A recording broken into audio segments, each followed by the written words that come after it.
लेकिन इस वक्त बारिश और उसके बाद बाढ़, कई ऐसे हिस्से हैं देश के जहां पर हाहाकार मचा रही है। हमारे साथ कुछ सहयोगी जुड़ गए हैं। भारत नेपाल बॉर्डर से संवाददाता निधिश्री हमारे साथ हैं और असम के माजुली से संवाददाता रविकांत हमारे साथ जुड़ गए। लेकिन पहले निधिश्री आपके पास आते हुए, क्योंकि नेपाल से जब पानी छोड़ा जाता है तो उसका सबसे ज्यादा असर बिहार के इलाकों में पड़ता है। कल की भी मैंने आपकी रिपोर्ट जब देखी थी तो बहुत मुश्किल हालात थे। अभी आज मौजूदा हालात क्या हैं, किस तरह की तस्वीरें हैं वहां?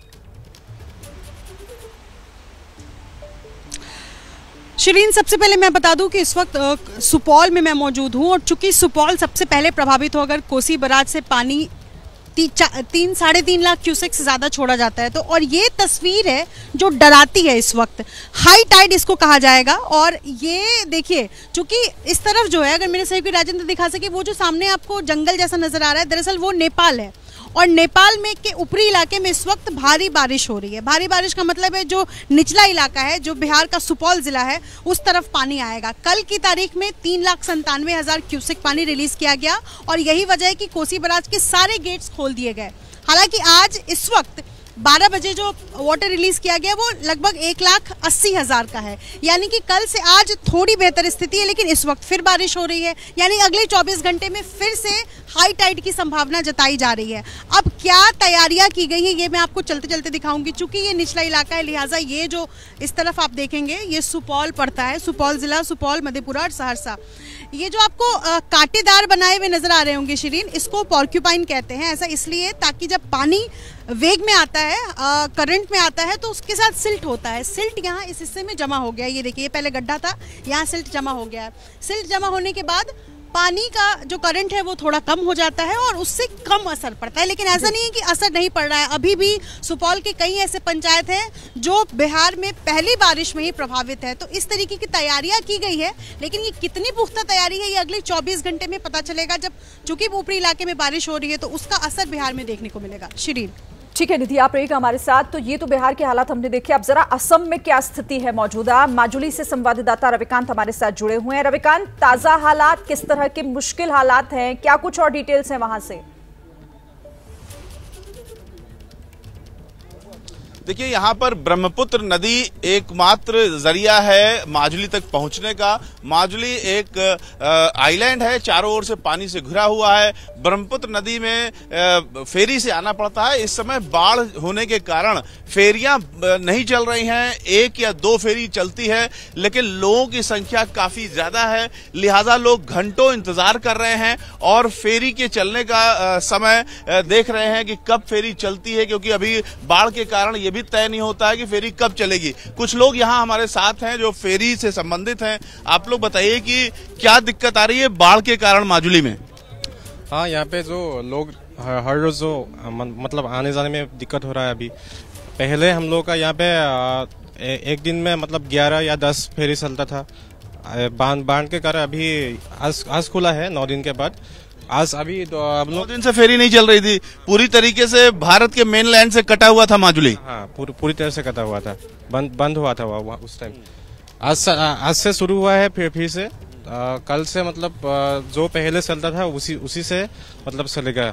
तो आप देखिए, तमाम लोग आ रहे हैं इस समय माजुली से बाहर जाने के लिए और एकमात्र फेरी ही सहारा है। 9 दिन से भारत के मेनलैंड से माजुली कटा हुआ था। 1.5 लाख से ज्यादा की यहाँ पर आबादी है और रोजगार के लिए लोग आते और जाते हैं और इन लोगों को काफी दिक्कत होती है। जो लोग इस समय आ रहे हैं इनको भी अभी घंटों इंतजार करना होगा। उसके बाद जब फेरी चलेगी तो इन लोगों को जाने को मिलेगा। लेकिन ये दिक्कत काफी लोगों को आ रही है। एक फेरी में 150 से ज्यादा लोग होते हैं।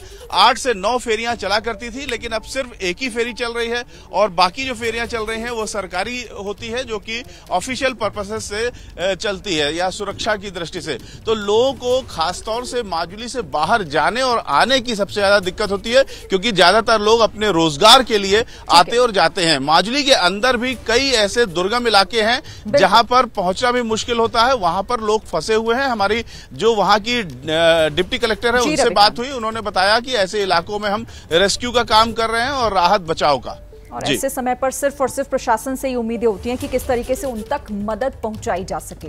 आप दोनों मेरे साथ रहिए, आगे भी आपसे बात होगी, लेकिन जयपुर की भी बात कर लेते हैं। भारी बारिश की वजह से हालात वहां काफी बिगड़ गए हैं। मूसलाधार बारिश से जयपुर के कई इलाके पानी में डूबे हुए हैं। लोगों को काफी मुसीबत का सामना करना पड़ रहा है। आप जरा तस्वीरों को देखिए, आपको अंदाजा लगेगा आपको कि किस तरह के मुश्किल हालात से जूझ रहे हैं लोग। पानी का बहाव कितना तेज है। और ये जयपुर की तस्वीरें, ये राजधानी है राजस्थान की, जहां पर जयपुर में देखिए सड़कें कैसे तालाब बनी हुई हैं। लोगों की आवाजाही पूरी तरीके से जो है वो ठप हो गई है। सड़कों पर सैलाब जैसी स्थिति देखने को मिल रही है।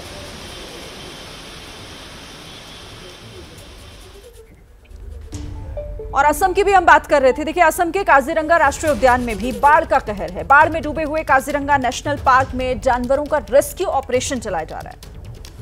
असम के काजीरंगा नेशनल पार्क के मेन गेट पे हम हैं। ये मिहीमुखी द्वार है जहां पर भीतर हमको बहुत सारे गैंडे दिखाई दे रहे हैं, जो कि दरअसल पानी के बीचों बीच में बसे हुए जो टापू हैं उस पे अपनी जान बचाए हुए हैं, क्योंकि चारों ओर जो उनके चरने का चारागाह है, जंगल है, वो पूरा इलाका पानी में डूबा हुआ है। तो ऐसे में जो जानवर हैं वो बीच बीच में उनके शेल्टर के लिए बनाए गए जो ऊंचाई है, टापू है जो बनाए गए हैं, मैनमेड हैं, उन पर इस समय जानवर शरण ले रहे हैं। लेकिन 6 गैंडे मर चुके हैं, 131 जानवर कुल मर चुके हैं, जिसमें 100 हॉक डियर भी हैं। ये बताइए कि यहाँ पर आप लोग इस समय जानवरों की सुरक्षा कैसे कर रहे हैं? हम लोग को यहाँ जानवर सुरक्षित ऐसे कर रहा है, जहाँ हम लोग का हाईलैंड है वहाँ ही रुकता है। जो बाहर जाने वाला जानवर है वो लोग हम लोग वापस भेजता है। तो यहाँ पर आप देखिए चारों ओर पानी ही पानी है। ये काजीरंगा का वो इलाका है जहां पर जानवरों का चारागाह है, पीछे जंगल है, लेकिन ये पूरा इलाका इस समय पानी से डूबा हुआ है। जहां जहां तक नजर जा रही है, ये कहा जाता है यहाँ पर एक छोटे छोटे टापू बनाए गए हैं, उसमें जानवर शरण ले रहे हैं। लेकिन यहाँ जानवर इतने ज्यादा संख्या में हैं कि कौन सा जानवर कहाँ पर फंसा हुआ है ये पता लगाना काफी मुश्किल होता है। मुश्किल हालातों से गुजरने को मजबूर हो गए हैं लोग। तस्वीरें लगातार आप देख रहे हैं। जैसे ही घड़ी का काटा दोपहर 2:30 पे आए, बबीता जी का दिल सास बहू साजिश के लिए मचल जाए। और ये है इनकी बहू, पूरे दिन ऑफिस की टेंशन हो जाए गॉन जब ये करें अपना फेवरेट शो फ्री टाइम पे ऑन। इनकी तरह आप भी देखिए अपना फेवरेट शो अपने टाइम पर और डाउनलोड कीजिए एबीपी लाइव ऐप अपने स्मार्ट टीवी पर।